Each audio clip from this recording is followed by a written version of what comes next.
Hello friends, स्वागत છે આપનું મારા રસોડાના કાઠિયાવાડી સ્વાદમાં। હું ભાવનાબેન રાઠોડ। શું ઘરમાં કોઈ લીલા શાકભાજી નથી? તો મૂંઝાવાની જરૂર નથી. ચાલો બનાવીએ ઘરમાં રહેલી સિમ્પલ સામગ્રી સાથે પંજાબી શાકને ટક્કર મારે એવું નવું શાક.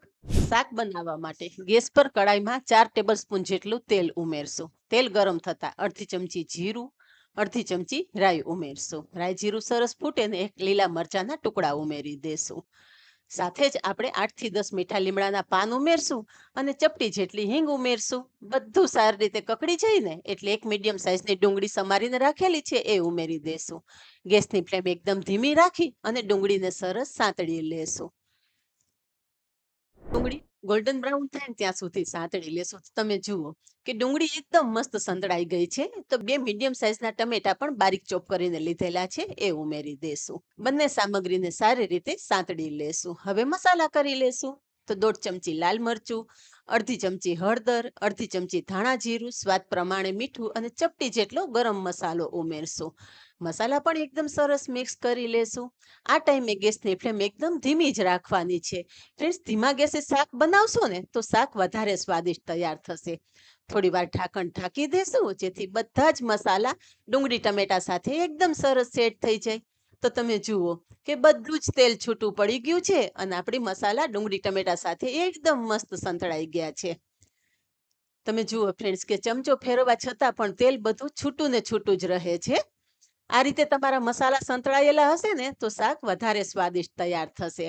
હવે ઘરનું જમાવેલું 2 ચમચી દહીં ઉમેરી દેશું અને દહીં પણ એકદમ સરસ મિક્સ કરી લેશું. આ ટાઈમે થોડીવાર ગેસની ફ્લેમ એકદમ સ્લો કરી દેવાની જેથી દહીં ગ્રેવી સાથે ફાટે નહીં.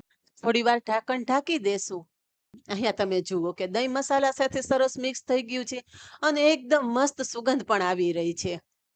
તો અહીં આપણી દહીં ગ્રેવી સાથે એકદમ સરસ મિક્સ થઈ ગયું છે અને બધું જ તેલ છૂટું પડી ગયું છે.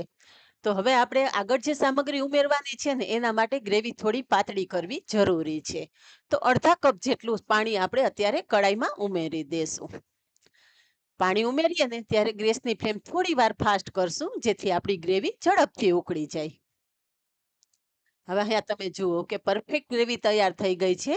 હવે આ શાકને રીચ ટેસ્ટ આપવા માટે 1 ચમચી ઘરના દૂધની મલાઈ ઉમેરશું અને મલાઈ પણ ગ્રેવી સાથે સરસ મિક્સ કરી લેશું. બધું સરસ મિક્સ થઈ ગયું છે. તો આપણી જે સિક્રેટ સામગ્રી છે ને એ છે પાપડી ગાંઠિયા. પાપડી ગાંઠિયા હાથેથી થોડા ક્રશ કરી લેશું અને કડાઈમાં ઉમેરી દેશું. ગ્રેવી થોડી વધારે જ રાખવાની જેથી શાક ઠંડુ થાય ને તો પણ તમારું શાક થીક ના થઈ જાય. બસ ગેસની ફ્લેમ બંધ કરી દઈશું. છેલ્લે 1 ચમચી કસૂરી મેથી હાથેથી ચોળીને ઉમેરી દેશું અને સાથે થોડા ફ્રેશ સમારેલા કોથમરીના પાન પણ ઉમેરી દેશું. શાક તૈયાર છે.